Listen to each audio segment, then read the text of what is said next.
नमस्कार दोस्तों, मैं विजय पाल शर्मा हिंदी की कक्षा में आपका स्वागत करता हूं। आज हम एक बहुत महत्वपूर्ण विषय रस को लेकर आपके सामने उपस्थित हैं। रस अंग्रेजी में जिसे सेंटिमेंट्स कहते हैं। रस का शाब्दिक अर्थ है आनंद। काव्य को पढ़ने या सुनने से जिस आनंद की अनुभूति होती है उसे रस कहा जाता है। काव्य प्रकाश के रचयिता मम्मट भट्ट ने कहा है कि आलंबन विभाव से उद्बुद्ध, उद्दीप्त, व्याभिचारी भावों से परिपुष्ट तथा अनुभाव द्वारा व्यक्त हृदय का स्थायी भाव ही रस दशा को प्राप्त होता है। पाठक या श्रोता के हृदय में स्थित स्थायी भाव ही विभाव आदि से संयुक्त होकर रस रूप में परिणित हो जाता है। रस को काव्य की आत्मा या प्राण तत्व माना जाता है। उदाहरण, राम पुष्प वाटिका में घूम रहे हैं। एक ओर से जानकी जी आती हैं, एकांत है और प्रातःकालीन वायु। पुष्पों की छटा मन में मोह पैदा करती है। राम इस दशा में जानकी जी पर मुग्ध होकर उनकी ओर आकृष्ट होते हैं। राम को जानकी जी की ओर देखने की इच्छा और फिर लज्जा से हर्ष और रोमांच आदि होते हैं। इस सारे वर्णन को सुनकर पढ़कर पाठक या श्रोता के मन में रति जागृत होती है। यहाँ जानकी जी आलंबन विभाव, एकांत तथा प्रातःकालीन वाटिका का दृश्य उद्दीपन विभाव, सीता और राम में कटाक्ष, हर्ष, लज्जा, रोमांच आदि व्याभिचारी भाव हैं, जो सब मिलकर स्थायी भाव रति को उत्पन्न कर श्रृंगार रस का संचार करते हैं। भरत मुनि ने रस निष्पत्ति के लिए नाना भावों का उपगत होना कहा है, जिसका अर्थ है स्थायी भाव के समीप आकर अनुकूलता ग्रहण करना। कि विभाव, अनुभाव और संचारी भाव यहाँ स्थायी भाव के समीप आकर अनुकूलता ग्रहण करते हैं, तभी रस की उत्पत्ति होती है। आचार्यों ने अपने अपने ढंगों से रस की परिभाषा की है और सबसे प्रचलित परिभाषा भरत मुनि की है, जो सर्वप्रथम रस का उल्लेख अपने प्रसिद्ध नाट्यशास्त्र में ईसा की प्रथम शताब्दी के आसपास किया था। उनके अनुसार रस की परिभाषा इस प्रकार है: विभाव, अनुभाव, व्याभिचारी संयोगाद्र रस निष्पत्ति।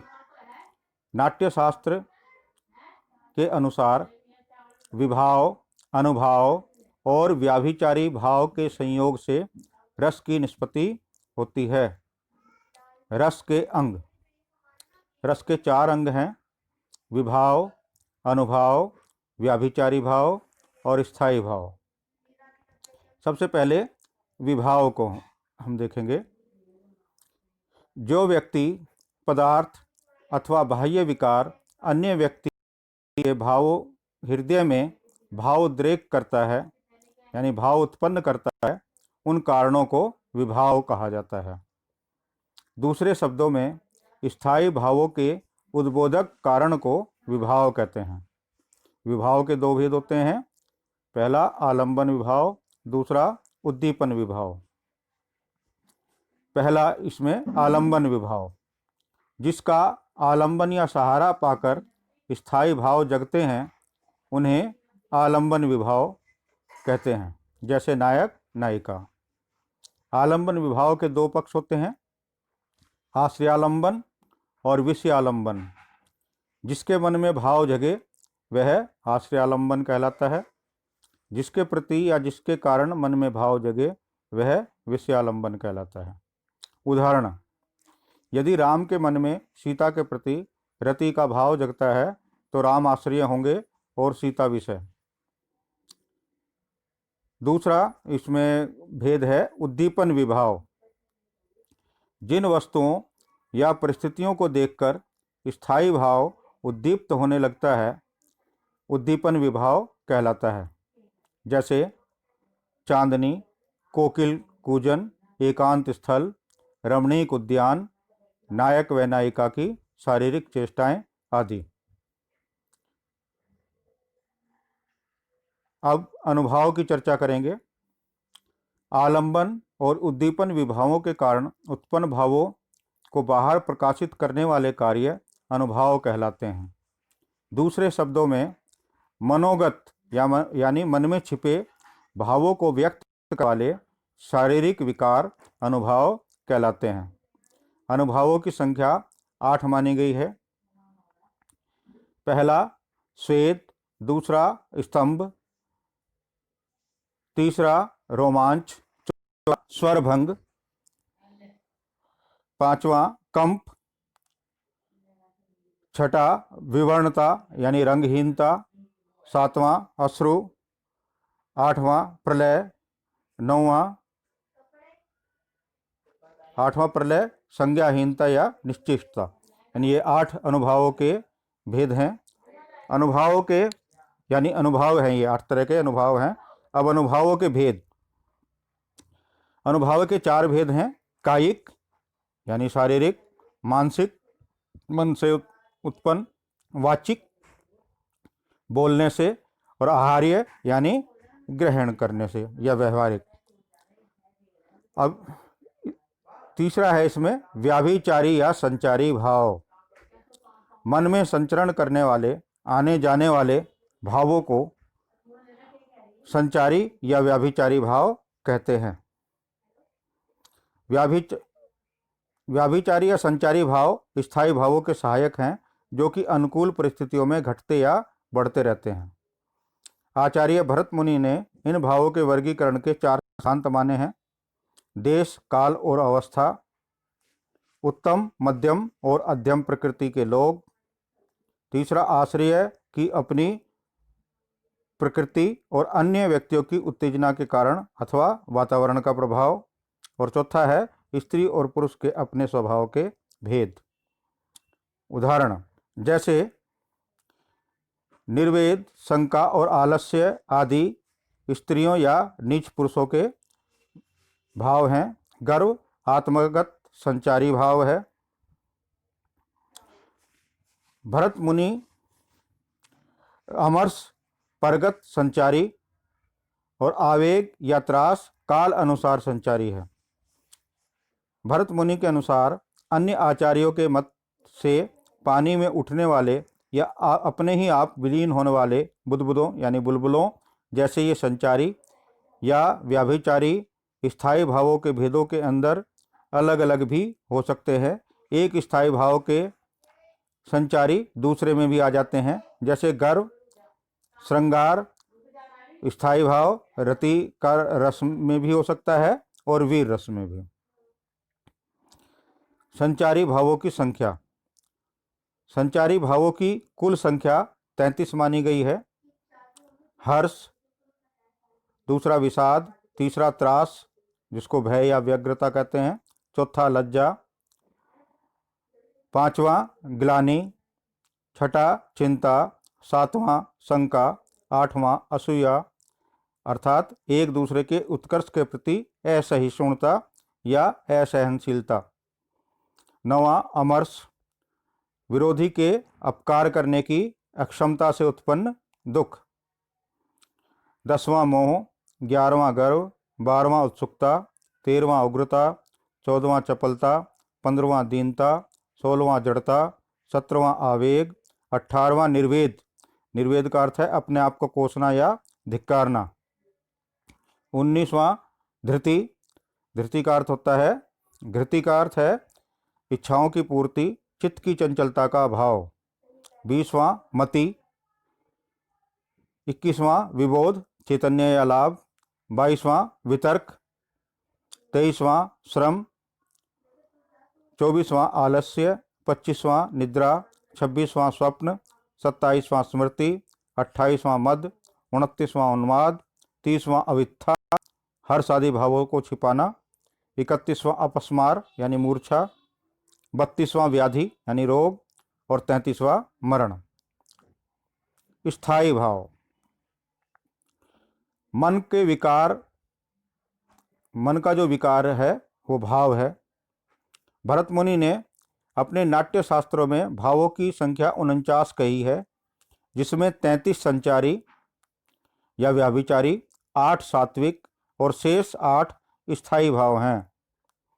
भरत मुनि के अनुसार स्थायी भाव ये हैं: पहला रति, दूसरा हास, तीसरा शोक, चौथा क्रोध, पांचवा उत्साह, छठा भय, सातवां जुगुप्सा यानी घृणा, आठवां विस्मय यानी आश्चर्य, नौवां सम यानी शांत, निर्वेद वैराग्य या वितराग, और 10वां वात्सल्य रति यानी जैसे माँ का बेटे के प्रति प्रेम होता है, और 11वां भगवत विषयक रति यानी भगवान के प्रति प्रेम या अनुराग। भरत मुनि ने बाद में सम या निर्वेद या शांत को भी नवम स्थायी भाव माना। बाद के आचार्यों ने भक्ति और वात्सल्य को भी स्थायी भाव माना है। भाव का स्थायित्व वहीं होता है जहाँ आस्वाद्यत्व अर्थात व्यवहारिक जीवन में स्पष्ट अनुरंजकता, उत्कटत्व यानी इतनी तीव्रता कि अन्य किसी सजातीय या विजातीय भावों में ना दब या सिमट पाना। तीसरा स्रवजन सुलभत्व अर्थात संस्कार रूप में हर मनुष्य में वर्तमान होना। चौथा पुरुषार्थोपयोगिता अर्थात धर्म, अर्थ, काम, मोक्ष इन चारों पुरुषार्थों की सिद्धि की योग्यता। पांचवा औचित्य अर्थात भाव के विषय में आलंबन आदि विषय की अनुकूलता हो। इन 5 आधारों से प्रथम 9 भाव ही स्थायी भाव हो सकते हैं। अतः मन के विकार को भाव कहते हैं, और जो भाव आस्वाद, उत्कटता, स्रवजन सुलभता, 4 पुरुषार्थों की उपयोगिता और औचित्य के नाते हृदय में बराबर बना रहे, वही स्थायी भाव है। वास्तविक स्थायी भाव के उदाहरण तो रस की परिपक्व अवस्था में ही मिल सकते हैं, अन्यत्र नहीं। जो भाव चिरकाल तक चित्त में स्थिर रहता है, जिसके विरुद्ध या अविरुद्ध भाव दबा नहीं सकते, जो विभावादि से संबद्ध होने पर रस रूप में व्यक्त होता है, उस आनंद के मूलभूत हैं। अब हम रस के प्रकार उसकी चर्चा करेंगे।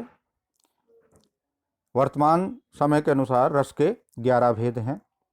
सबसे पहले श्रृंगार रस, दूसरा हास्य रस, तीसरा करुण रस, चौथा रौद्र रस, पांचवा वीर रस, छठा भयानक रस, सातवां विभत्स रस, आठवां अद्भुत रस, नौवां शांत रस, 10वां वत्सल रस, 11वां भक्ति रस। सबसे पहले रस का उदाहरण यानी रस का प्रकार है श्रृंगार रस। स्थायी भाव इसका है रति या प्रेम। श्रृंगार रस के 2 भेद होते हैं, संयोग श्रृंगार और वियोग श्रृंगार। संयोग श्रृंगार का उदाहरण हम बता रहे हैं। बतरस लाल की मुरली धई लुकाय।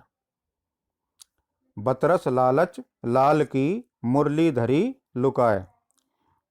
तो यहाँ कृष्ण के बारे में बताया है कि गोपी कृष्ण से बात करना चाहती थी, इसी लालच के कारण उन्होंने लाल अर्थात कृष्ण की मुरली को छिपा लिया। सोहो करे भो हनि हसे देन कहे नटी जाए, यानी बिहारी का दोहा है ये। बतरस लालच लाल की मुरली धरी लुकाए, सोहो करे भो हनि हसे देन कहे नटी जाए। यानी इशारा करती है, उसकी भौं से लगता है जैसे हंस रहे हैं, अर्थात प्रतीत होता है कि मुरली उसी के पास में है, लेकिन जैसे कृष्ण मुरली मांगते हैं तो वो मना कर देती है। दूसरा इसका भेद है वियोग श्रृंगार। सूरदास का एक पद है, निस दिन बरसत नयन हमारे, सदा रहती पावस ऋतु हम पे, जब ते श्याम सिधारे। वियोग श्रृंगार यानी विप्लम्ब श्रृंगार, जिसमें बिछड़ने की अवस्था का वर्णन होता है। तो यहाँ कहते हैं कि जब से श्याम ब्रज को छोड़कर गए हैं, यानी हमारे आंसुओं से वर्षा की झड़ी लग गई है, यानी 12 महीने वर्षा ऋतु है, क्योंकि हमारे आंखें उनके वियोग में दिन रात बरसती रहती हैं। रस का दूसरा भेद है हास्य रस। हास्य रस का स्थायी भाव है हास। इसका उदाहरण है, तंबूरा ले मंच पर बैठे प्रेम प्रताप, साज मिले 15 मिनट घंटा भर आलाप, घंटा भर आलाप राग में मारा गोता, धीरे धीरे खिसक चुके थे सारे श्रोता। यानी जिससे हास्य रस होता है, जिसमें हंसी का भाव उत्पन्न हो। तीसरा रस का उदाहरण है करुण रस। इसका स्थायी भाव है शोक। इसका उदाहरण बता रहे हैं, शोक बिकल सब रो वही रानी, रूप सीलु बल तेज बखानी, करही विलाप अनेक प्रकारा, परही भूमितल बारही बारा। यानी यहाँ दशरथ मरण के बारे में तुलसीदास ने रामचरितमानस में वर्णन किया है कि दशरथ के मरने से सभी रानियाँ शोक से व्याकुल हो गई हैं, रो रही हैं, बार बार दशरथ के रूप, उनके स्वभाव, बल और तेज का वर्णन कर रही हैं, और उनका वर्णन करते हुए बार बार विलाप कर रही हैं, और बार बार भूमि पर गिर रही हैं और मूर्छित हो रही हैं। चौथा रस है वीर रस। वीर रस का स्थायी भाव है उत्साह। इसका उदाहरण है, वीर तुम बढ़े चलो, धीर तुम बढ़े चलो, सामने पहाड़ हो कि सिंह की दहाड़ हो, तुम कभी रुको नहीं, तुम कभी झुको नहीं। ये द्वारका प्रसाद माहेश्वरी की कविता का अंश है, जो वीर रस की कविता है। इसका स्थायी भाव होता है उत्साह। पांचवा रौद्र रस, यानी इसका स्थायी भाव है क्रोध। श्री कृष्ण के उसका उदाहरण बता रहे हैं, श्री कृष्ण के सुन वचन अर्जुन क्षोभ से जलने लगे, सब शील अपना भूल कर करतल युगल मलने लगे, संसार देखे अब हमारे शत्रु रण में मृत पड़े, करते हुए यह घोषणा वे हो गए उठकर खड़े। मैथिली शरण गुप्त की कविता है, इसमें रौद्र रस का वर्णन किया गया है, यानी जिसमें क्रोध का भाव होता है। छठा रस है भयानक रस। इसका स्थायी भाव है भय।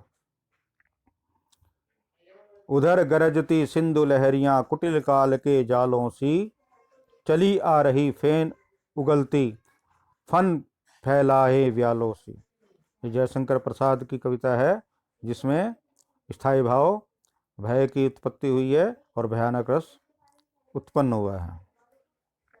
सातवां रस है विभत्स रस। इसका स्थायी भाव है जुगुप्सा, यानी घृणा का भाव। सिर पर बैठो काख आंख दो खात निकारत, खींचत जी भई श्यार अतहि आनंद और धारत, गीत जांगी को खोद खोद के मांस उपारत, स्वान आंगुरिन काट काट के खात विदारत। ये भारतेंदु हरिश्चंद्र की कविता है।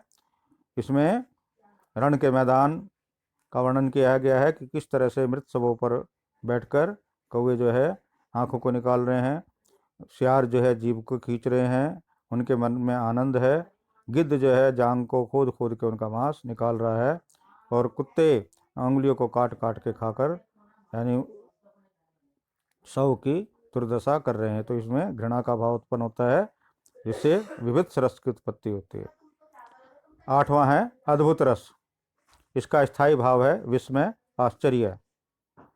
इसका उदाहरण है, अखिल भवन चर अचर सब, हरि मुख में लखी मातु, चकित भई गदगद वचन, विकसित दृग पुलकातु। सेनापति का पद है, जिसमें अद्भुत रस की उत्पत्ति हुई है। इसका स्थायी भाव है आश्चर्य का भाव।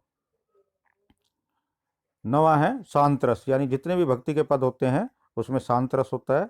इसका स्थायी भाव होता है सम, अर्थात निर्वेद, वैराग्य या वीतराग की भावना। उसका उदाहरण है मन रे तन कागद का पुतला, लागे बूंद बिनस जाए छन में, गर्व करे क्या इतना। ये कबीरदास का पद है। शांत रस यानी भक्ति भाव इसमें उत्पन्न होता है। 10वां है वात्सल्य रस। इसका स्थायी भाव है वात्सल्य, यानी माँ का बच्चे के प्रति प्रेम, ममता का भाव। इसका उदाहरण है किलकत कान्हा घुटरन आवत, मणि में कनक नंद के आंगन, बिंब पकड़वे धावत।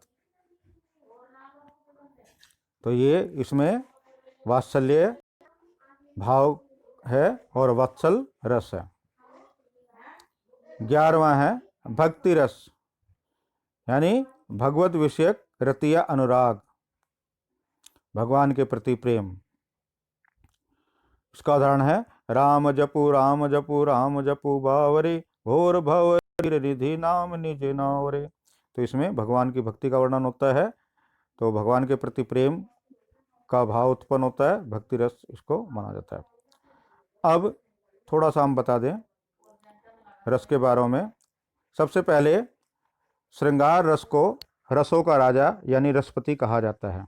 नाटक में 8 ही रस माने जाते हैं, क्योंकि वहाँ शांत रस को रस में नहीं गिना जाता। अतः भरत मुनि ने रसों की संख्या 8 मानी है।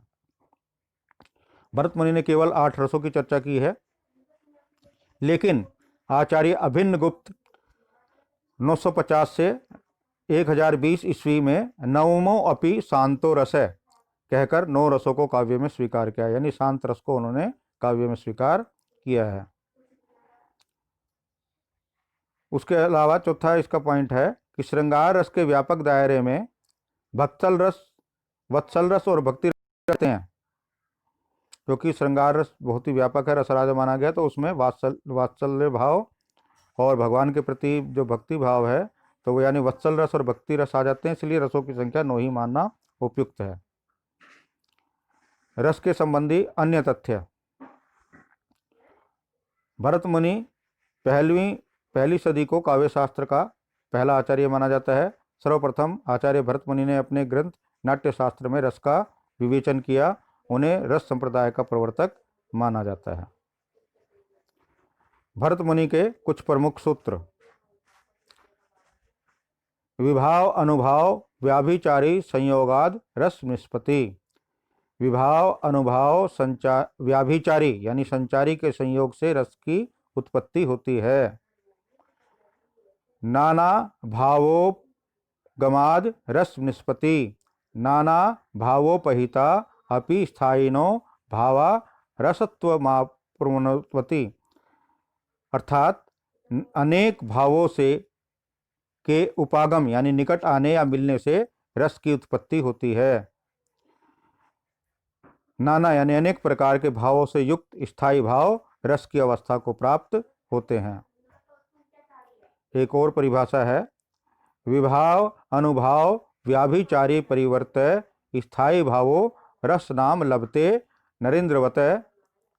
विभाव अनुभाव व्याभिचारी से घिरे रहने वाले स्थायी भाव की स्थिति राजा के समान है। दूसरे शब्दों में विभाव अनुभाव व व्याभिचारी भाव की परिधीय स्थिति और स्थायी भाव को केंद्रीय स्थिति प्राप्त है। रस संप्रदाय के प्रतिष्ठापक आचार्य मम्मट 11वीं सदी ने काव्यानंद को ब्रह्मानंद सहोदर, ब्रह्मानंद अर्थात योगी के द्वारा अनुभूत आनंद को रस माना है। वस्तुतः रस के संबंध में ब्रह्मानंद की कल्पना का मूल स्रोत तैत्तिरीय उपनिषद है, जिसमें कहा गया है रसो वही स, यानी आनंद ही ब्रह्म है। रस संप्रदाय के एक अन्य आचार्य विश्वनाथ यानी 14वीं सदी ने रस को काव्य की कसौटी माना है। उनका कथन है कि वाक्य रसात्मक काव्यम, रसात्मक काव्य ही वाक्य ही काव्य है, यानी रसात्मक वाक्य ही काव्य है। हिंदी में रसवादी आलोचक हैं आचार्य रामचंद्र शुक्ल, डॉक्टर नगेंद्र आदि। आचार्य रामचंद्र शुक्ल ने संस्कृत के रसवादी आचार्यों की तरह रस को अलौकिक ना मानकर लौकिक माना है और उसकी लौकिक व्याख्या की है। वे रस की स्थिति को हृदय की मुक्त अवस्था के रूप में मानते हैं। उनके शब्द हैं, लोक हृदय में व्यक्ति हृदय के लीन होने की दशा का नाम रस दशा है। एक बार फिर इस परिभाषा को सुन लें कि लोक हृदय में व्यक्ति हृदय के लीन होने की दशा का नाम रस दशा है। तो बच्चों, ये रस के बारे में बताया। बाकी आपके वर्कशीट के अंदर भी रस के बारे में काफ़ी आया हुआ है, आप उसको ध्यान से करेंगे। बहुत ही महत्वपूर्ण ये विषय है और 9वीं 10वीं 11वीं 12वीं सभी में काव्य शास्त्र के अंदर रस के काव्य में से रस के उदाहरण आपको छांटने पड़ते हैं, बताना पड़ता है कि किस पंक्ति में कौन सा रस है, इसलिए इसको ध्यान से करेंगे। आज की कक्षा के लिए आप सभी का धन्यवाद। आप सभी का दिन शुभ हो।